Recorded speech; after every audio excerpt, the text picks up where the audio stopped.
Welcome to Navigating Life with Vision Loss, an Aftersight original podcast. In each episode, we share stories, insights, and practical advice to help you navigate the journey of living with low vision or blindness. Together, we'll embrace each step with courage, grace, and hope.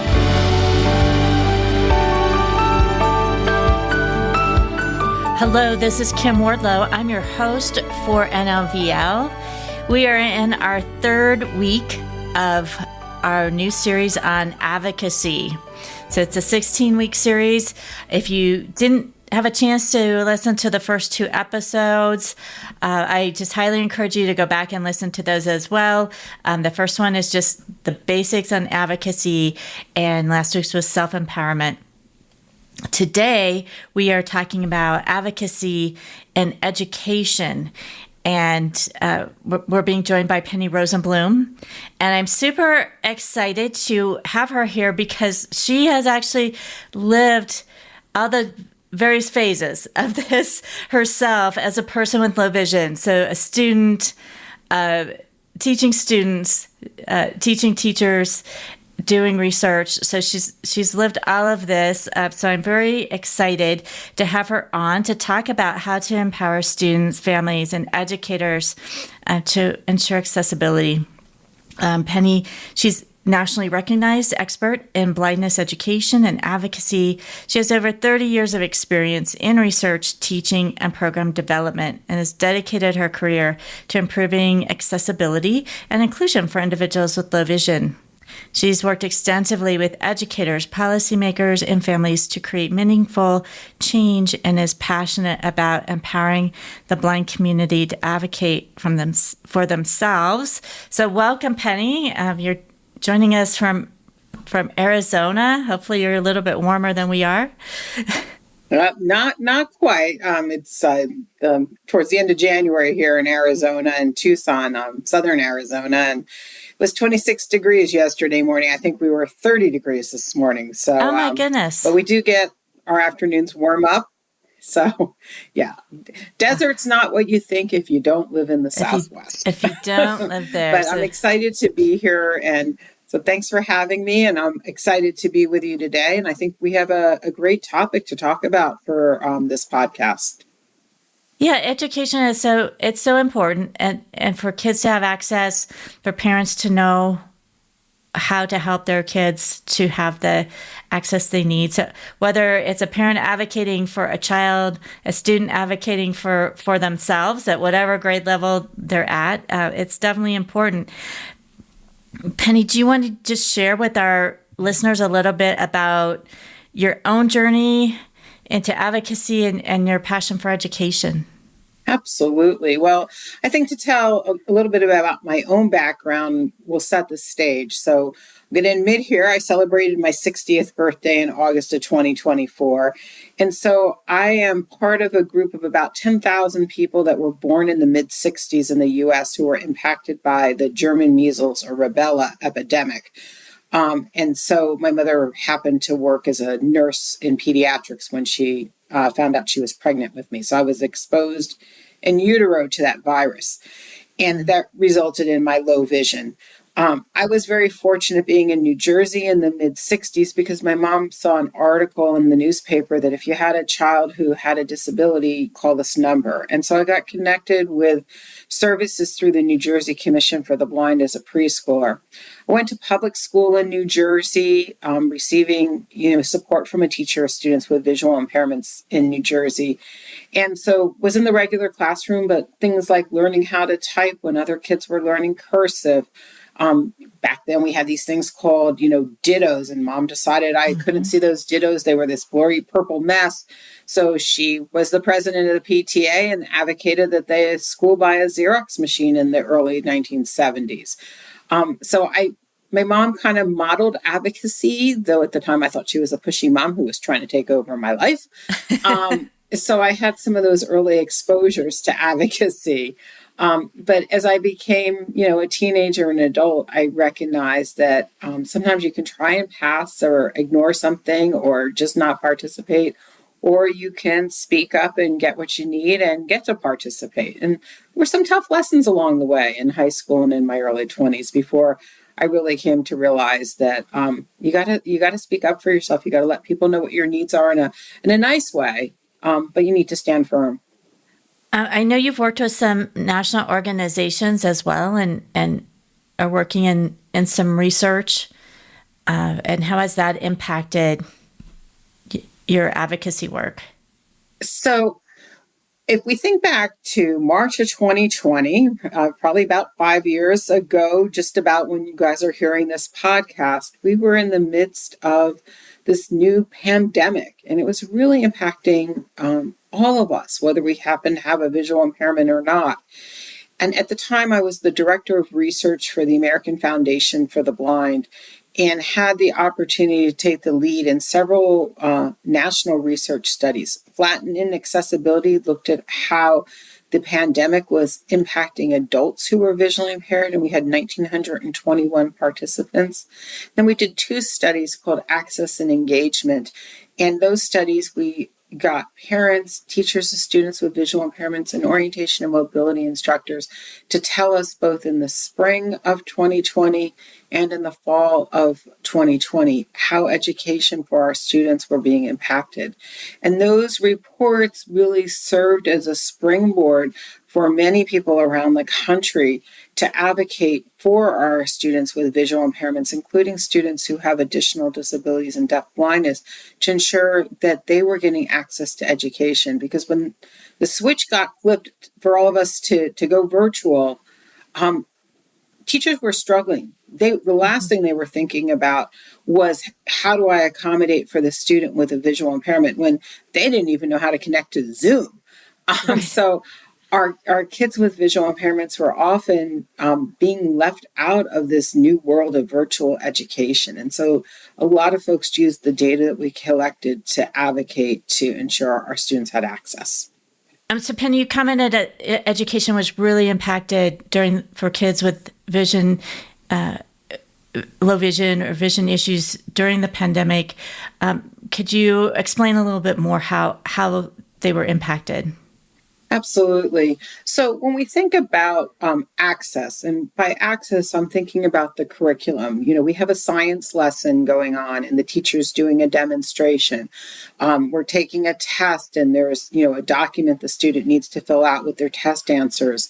The teacher's posting some article that the students are supposed to read, and it uses a starter for the assignment they're doing in English class. And that article has, a political cartoon in it, let's say. Those types of things in the classroom prior to the pandemic often were not accessible to our students. And so we would have the teacher of students with visual impairment or the teaching assistant making sure that those materials were accessible. Our student who in that science class might have had the opportunity to have hands-on with the science materials for that experiment, either before or during or after, so that they could see how that experiment was actually done. But when we went virtual and people, teachers and others, started to have to very quickly, literally in some districts over the weekend, make this shift, those science materials were nowhere near where that child was, because that child was in their apartment or in their house or in the public library because they didn't have internet at home or a device. And so access really took on a much more concerning issue. So we had folks trying to figure out, how do I make documents accessible? How do I make this Zoom place where these kids are going accessible? Because a lot of the buttons weren't labeled for screen readers. So how does the student even join the class meeting?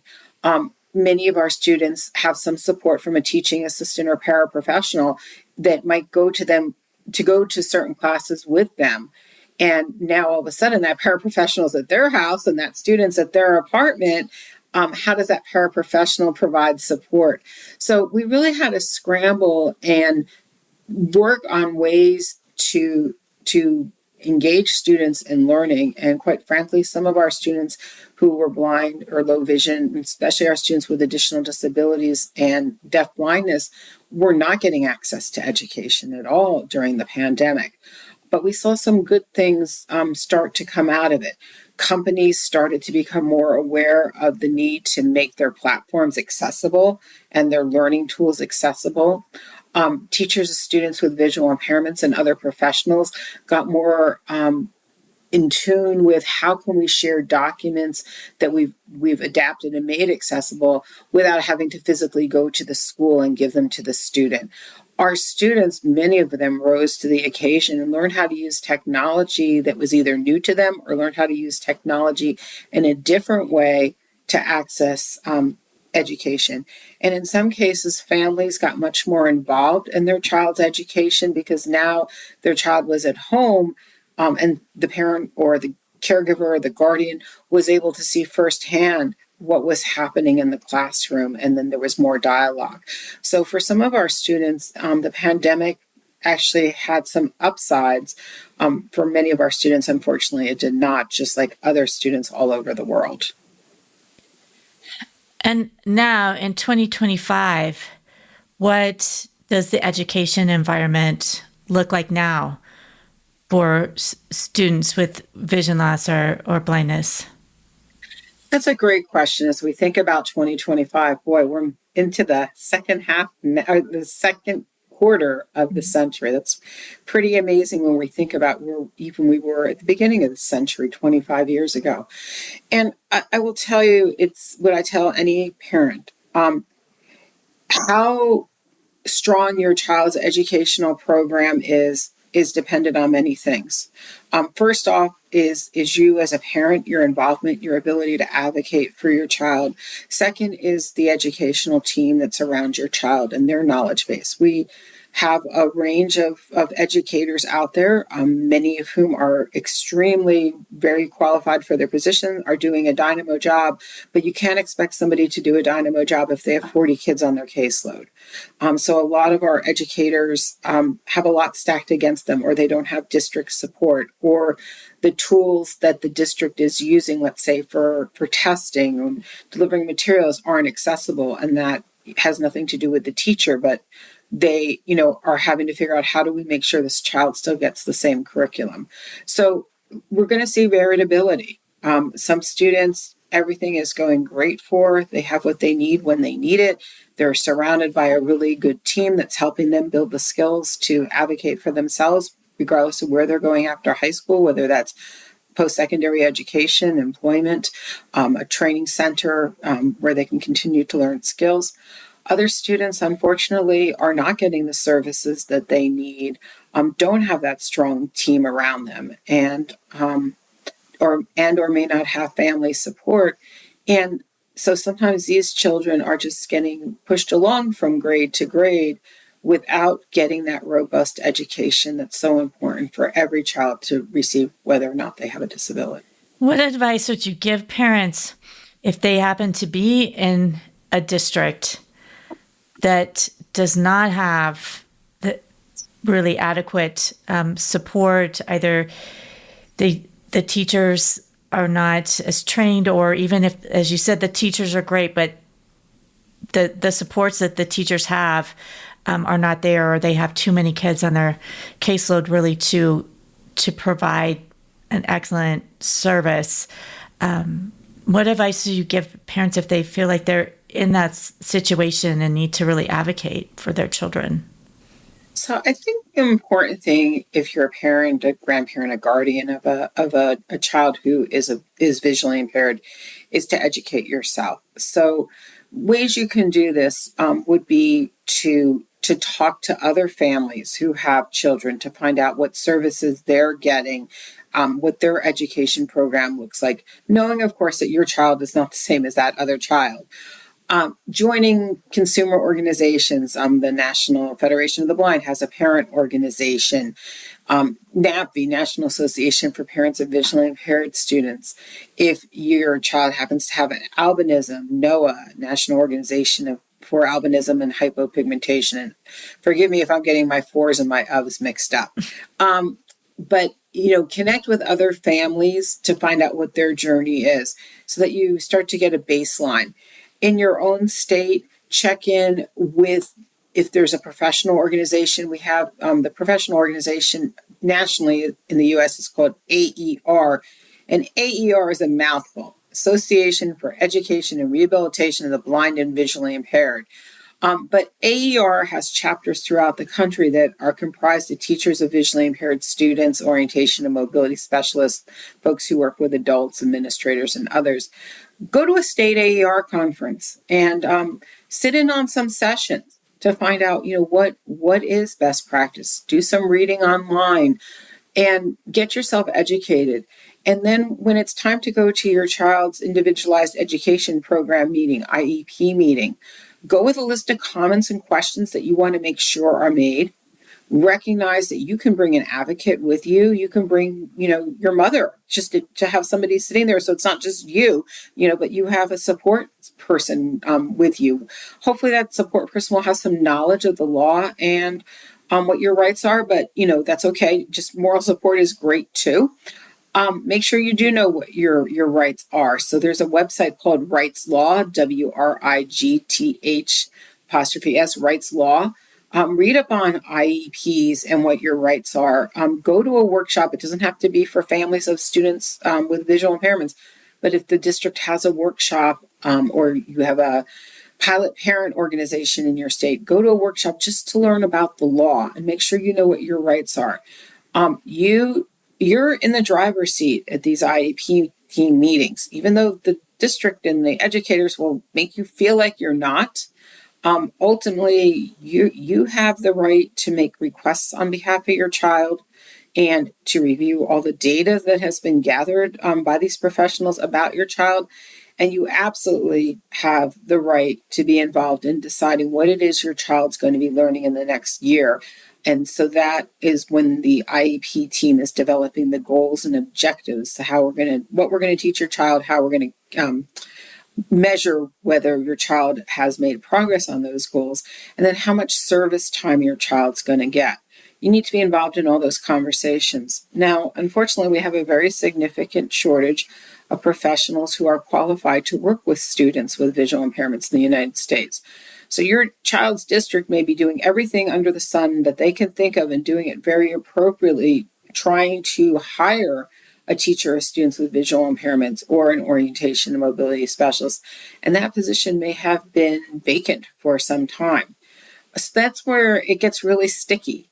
Mm-hmm. So one thing you can do is to ask, hey, can we get somebody from a neighboring district? Can you bring in a consultant? How can my child get these service minutes that they are entitled to by law? You also could think about, is there a school for the blind in your state? And is exploring that as a potential option for your child? And I know a lot of folks are like, wait, I don't want my kid, going away from home and not being home. But sometimes it's a weighing thing. Do I want my child to get a higher level of appropriate education, and we'll balance that with, winter breaks and spring breaks. And many of these schools, the students do have the option to go home for the weekend. I know sometimes families move closer to a school for the blind. So think about what we call the continuum of services from what we call least restrictive, which in most cases would be that your child going to the same school the neighbor kids, their brothers and sisters are going to what we call most restrictive, which would be, going to a special school for children with visual impairments. So don't be afraid to explore options. That's good advice, because I think many parents, guardians just think, no, I want my child to be at home and I want them to be experiencing the things their siblings or maybe, friends in the neighborhood are experiencing, but there might be a reason that it would be good to go to a specialized school, or even for a time period, even if it's not their whole yes. Educational experience. What about for the students? Right, and that's why the IEP team. Go ahead. No, it's okay. So I think it's important that we all recognize that an IEP is for a year. And so we have to come together as a team once a year to evaluate where your child is at, what those goals and objectives for the coming year are. And then the next question is, Where can your child get the services that are going to allow them to achieve those goals and objectives? So a lot of times we see children around third or fourth grade going from the public school classroom, in their neighborhood to the school for the blind or to a self-contained classroom for students with visual impairments. Because from kindergarten to third grade, the emphasis is on teaching you to read. The print's larger, there's less volume of material the child has to cover. When kids bump up to fourth grade, the print gets smaller, we assume you know how to read, and now we're really focusing on content more. And a lot of our kids who have low vision or are blind, especially if they have other learning challenges, whether identified or not, that's a real point where they struggle. So that might be a time to go to the school for the blind for a couple years to get what we call those compensatory skills, those skills that are really going to help you as a visually impaired student access learning in the curriculum. Another time we often see students making the change from public school to the school for the blind is eighth grade-ish, freshman, sophomore year in high school. Those are really socially tough times. Again, there's a big bump up in the volume of work that a student is being expected to do and the amount of content they're expected to be able to read. And sometimes that slower pace, that smaller social milieu can be really beneficial for students. And it is so individual from student to student. Absolutely. Considering what is best for that particular child. And just visiting all in the different states, different locations, just like public schools can be different. Schools for the blind may not all be the same. If you've had experience or know of one, if you're in a different location, just to contact them and check out what they offer in the schools. I know we've at Aftersight have had interaction with our school here in Colorado Springs, and it's been great and very good, but people don't always know. They may be thinking of certain stereotypes that may or may not apply to a particular school. Absolutely. Penny, what about the students themselves? So a parent or guardian may do a lot in the preparation and being in the meetings for the IEP, but in the day-to-day, they're not with their student every day. And so for the students themselves, especially as they get older, and they may have a variety of teachers, not just one primary teacher in high school or even into college. And students are needing to advocate for themselves as well as getting that outside support from family. What advice would you give to students when they're facing issues day to day, and what might those issues be? Sure. Well, first off, just going back to the whole IEP thing, those annual meetings, and families and students can call a meeting outside of that once a year. I believe really starting in elementary school, students need to be involved in their IEP meeting. Even if they're only in there for 10 or 15 minutes to talk about how they use their devices and tools to access the curriculum, to talk about what they want to learn in the coming year. They might not stay for the whole meeting, but by the time you as a student who is visually impaired are in high school, you should be running that meeting.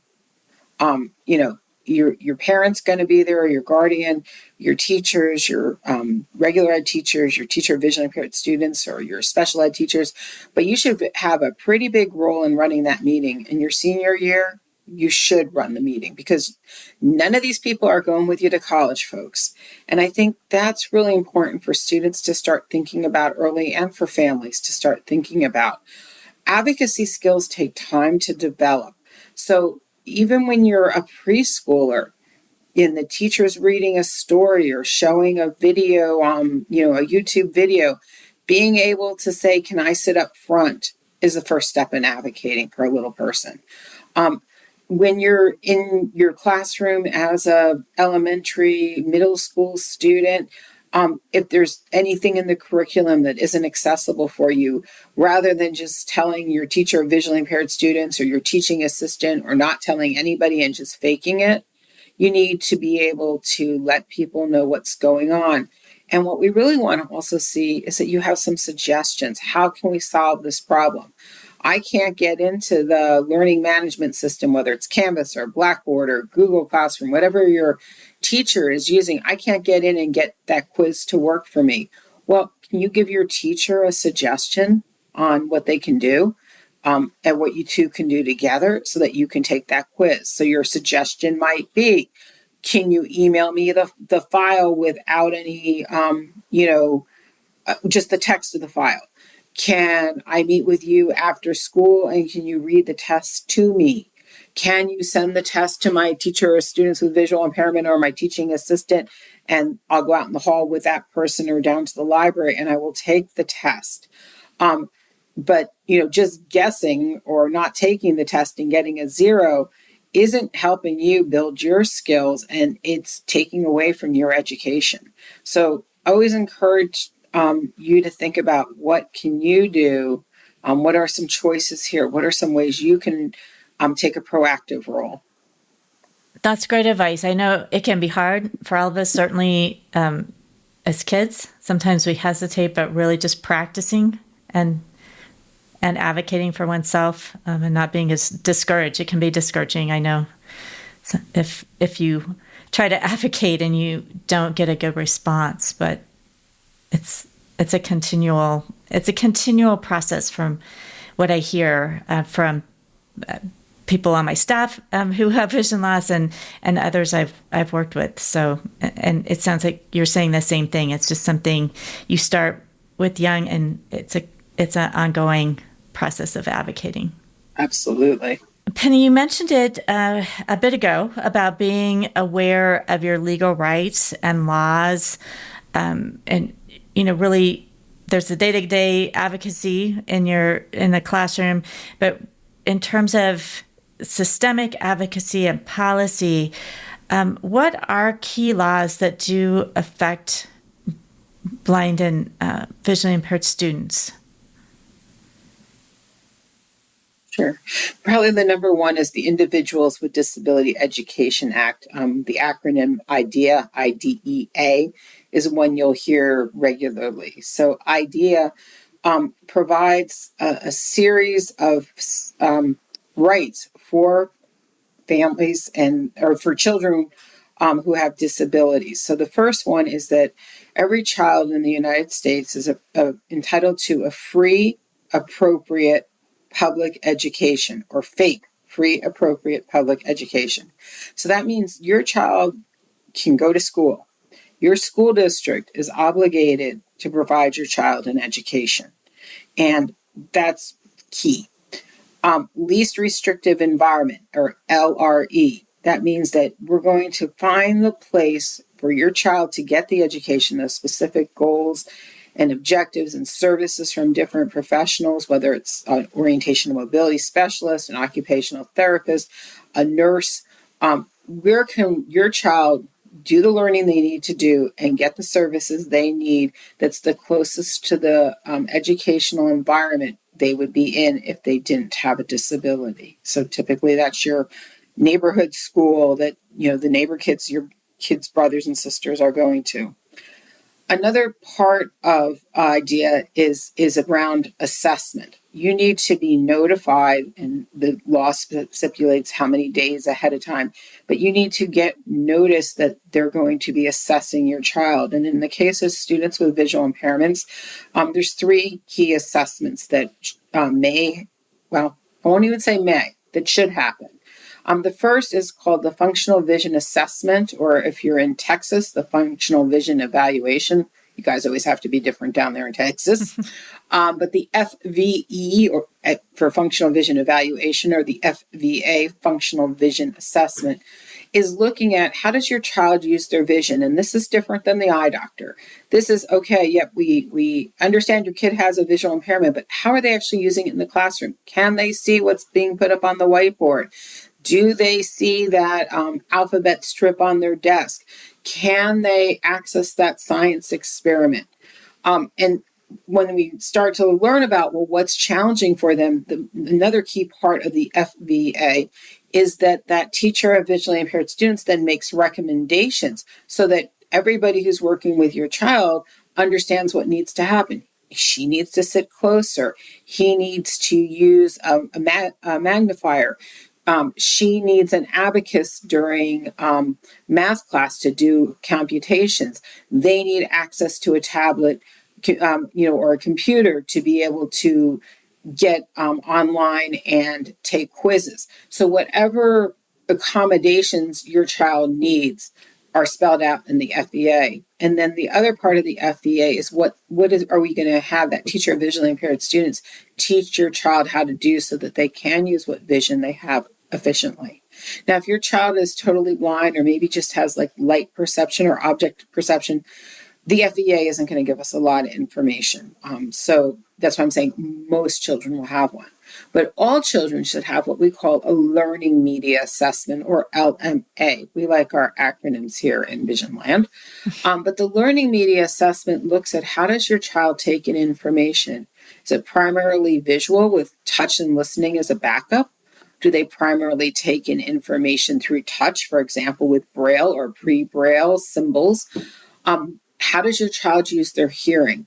And so the idea of the learning media assessment, or the LMA, is to figure out how your child takes in information and then what learning tools are going to help them the most. If I'm a totally blind kid and you give me a large print protractor, that's not going to help me.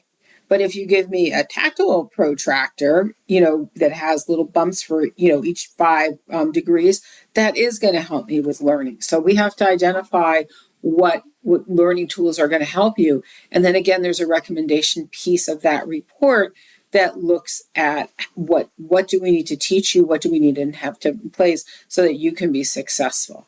So that third assessment is the expanded core curriculum, or the ECC assessment. And the way I think about the expanded core curriculum is everybody has to learn the core curriculum, how to read, how to write, how to do math, that type of stuff. But the expanded core curriculum, developed by Phil Hatlin, Hatlen, in the mid-1990s, Dr. Hatlin said, our visually impaired kids have to learn a lot of other things on top of what everybody else is learning. And so he coined this ECC. Now, it's not like a curriculum book that you can buy, but it's areas that we can think about that go not just at school, but across all areas of life. So one area is compensatory academics. So how do I access written stuff in the classroom? Print, Braille, technology? How am I going to do my work? Another area is sensory efficiency. How do I use my vision, my touch, my hearing to be as efficient as possible? Assistive technology. So many people, we use technology in all parts of our lives now. It's pretty hard for me to get by without that iPhone in my hand. But for a student who is visually impaired, I might have that iPhone hooked up to a Braille display where I'm reading in Braille what's on that screen. I might have a magnifier that I use to let me see information in a book. So assistive technology are around the skills that I need to be able to use those tools. Another area is orientation and mobility. How do I get from point A to point B? That might be with a cane. That might be just using my vision. It might be my vision and my cane. It might be using my listening to hear things, and knowing where I am in space. Where am I in that school? Where am I in that classroom? Independent living skills is another area of the ECC. And we think independent living, got to be able to get dressed, got to be able to eat, all that kind of stuff. But also things like home maintenance and financial management comes in that area. A huge one for our students is social interaction skills.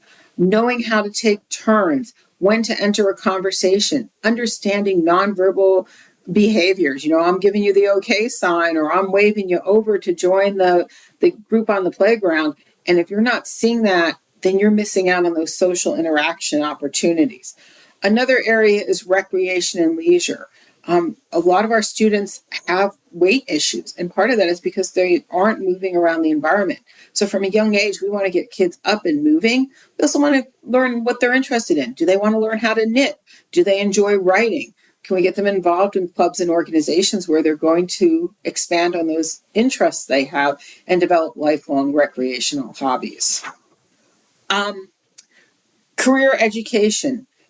Career education doesn't start when you're in high school. It starts when you're very young, learning about the different jobs your family members have, jobs around the school, jobs in the community. If you have limited vision, you may not be observing everything that's going on. Let's say when your family goes to a restaurant, that there are people cooking, there are people clearing tables, there are people seating people, there are people obviously taking your order.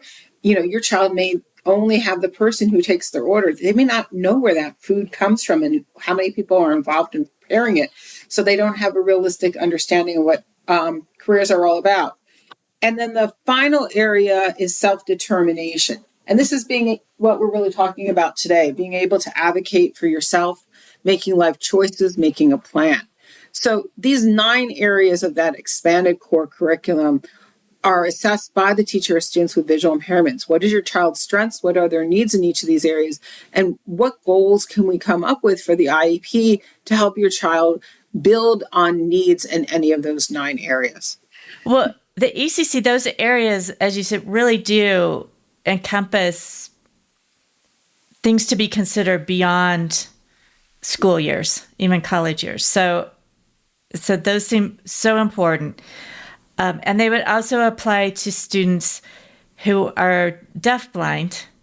And I know that may be a whole extra layer. We may not have time to dig deeply into that, but are there, besides the obvious, other considerations, or are there other policies or laws that would apply that are different or in addition for a student who's deafblind? So there are no specific laws for students who are deafblind or students with additional disabilities. It really all stems back to IDEA, that Individuals with Disability Education Act, that all children, and I really emphasize all children are entitled to a free, appropriate public education. So whether on paper your child has 1 disability or 18 disabilities, that same law is there to ensure that your child has access to an appropriate education.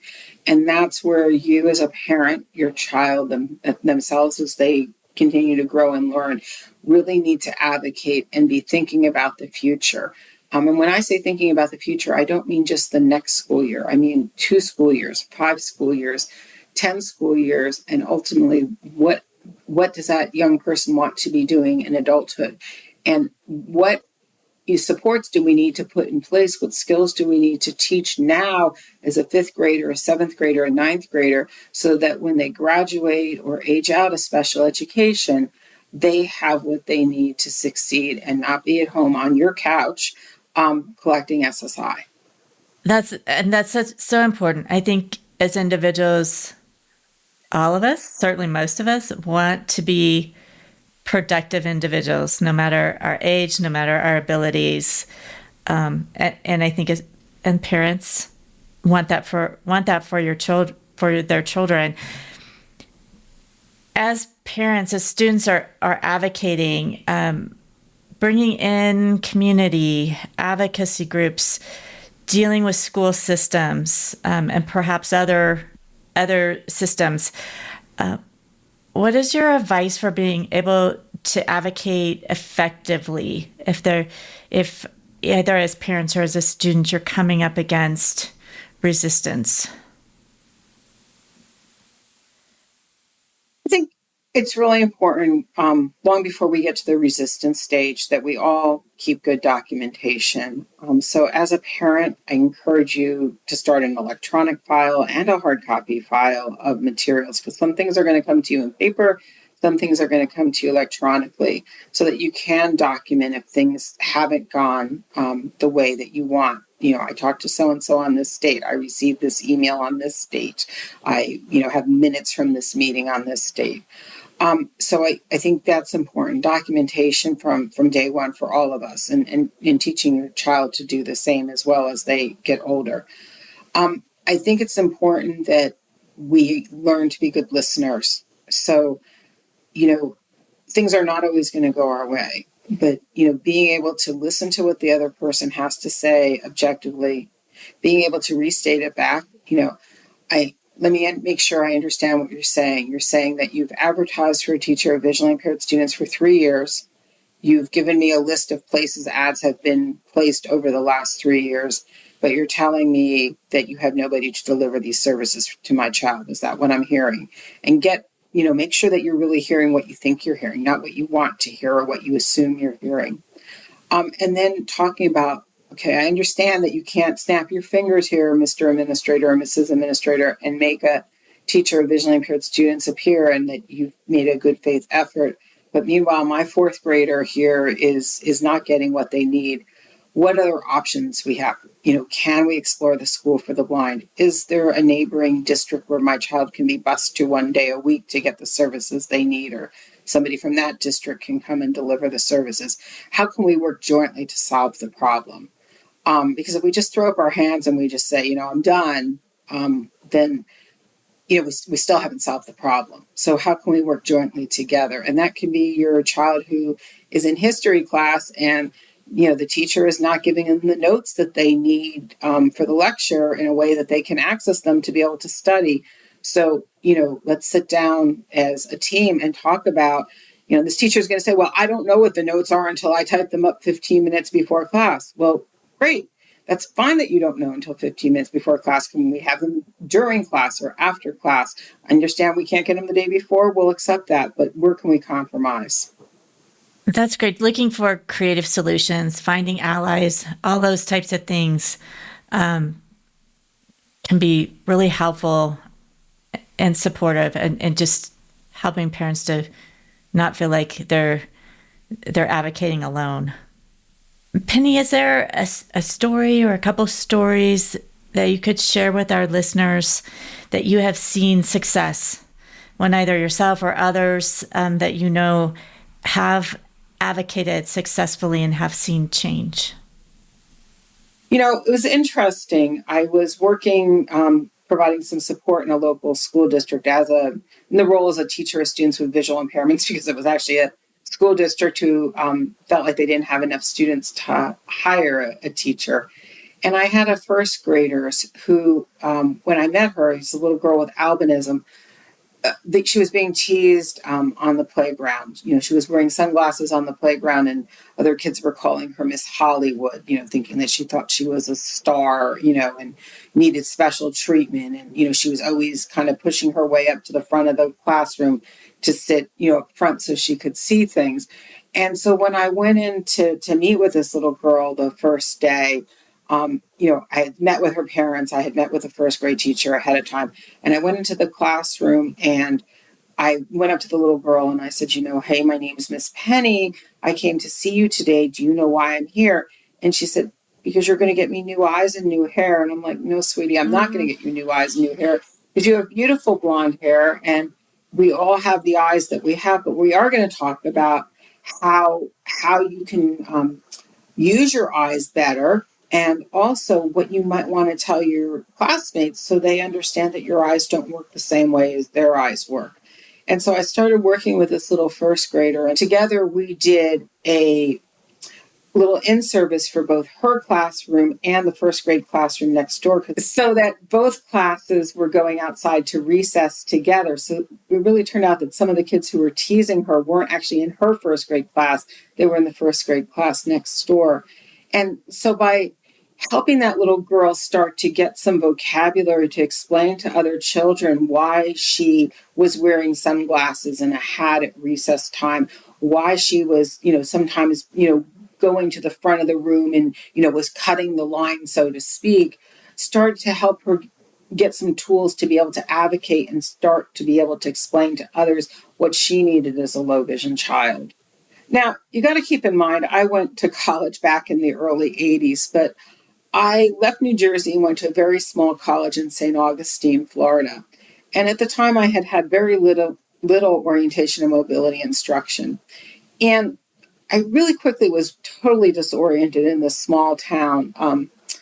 So one Sunday morning, I got up really early. I grabbed a pad of paper, and I, at the time, did not have a monocular telescope, and long before there were, cell phones where you could take a picture and zoom in on something. And I walked around this town at like 7 o'clock in the morning with my pad and paper, and I went to every street sign I could find And I got up on my tippy toes to read them. And I wrote down the names of the streets, and I made myself a little map that made sense to me with, where things were that were important to me, the bakery that I wanted to go to, the restaurant, that some of the kids in the dorm were talking about, meeting up at, the store where I could buy, things for my dorm room. And so I made this private little penny map so that when somebody said, oh, hey, let's meet at Coffee Exchange, I didn't have to ask somebody how to get there or somebody to walk with me. I could confidently walk to that place by myself. Today, there's so many tools that I would be able to use as a student with low vision. But at the time, 40 years ago, I was really limited with what was in my toolbox. And I think it's important that we work on helping students really build a toolbox of tools they can use, whether that's their smartphone, whether that's calling a business ahead of time and getting information, whether that's how do I ask somebody for sighted assistance, so that when they do get in a situation where they need information and they know how to ask and they know how to pick out a tool to use, so they don't get into a situation where they really have to advocate for themselves, because they have a tool and they've taken care of it. And that, in a sense, is a form of advocacy rather than the sense of, hey, this isn't working here, you need to fix it. Let me look inside myself. What tool do I have that's going to let me fix it for myself? Well, Penny, thank you. That's another great example and wonderful story about advocacy. I just appreciate that you've spent this time with us and shared so much information. I know I've learned a lot, things that I was not aware of, and I'm sure our listeners have as well. So thank you so much for joining us and sharing your expertise with us. It was great. I'm so glad I had the opportunity to be with you. And I encourage your listeners, especially your listeners who are parents or guardians of children, to give your child lots of opportunities to get out there, speak up for themselves, put them in situations where they safely have to problem solve. And you know what? If they don't make the choice that you want them to make, it's okay. They need those natural consequences because that's how we all learn. So best of luck, and every day is a new day. Great. Well, thanks again. Thanks all of you for listening to this episode. Next week, you'll want to tune in again because we're going to be talking about advocating in the workplace, and we'll have Dominic Petrillo with us, and a little bit different take as he has pursued a career in sports writing and writing about football and fantasy football. And so just his experience in advocating in the workplace. So please join us for that. And as always, we appreciate any comments that you have for us. Please feel free to share this podcast with others you know.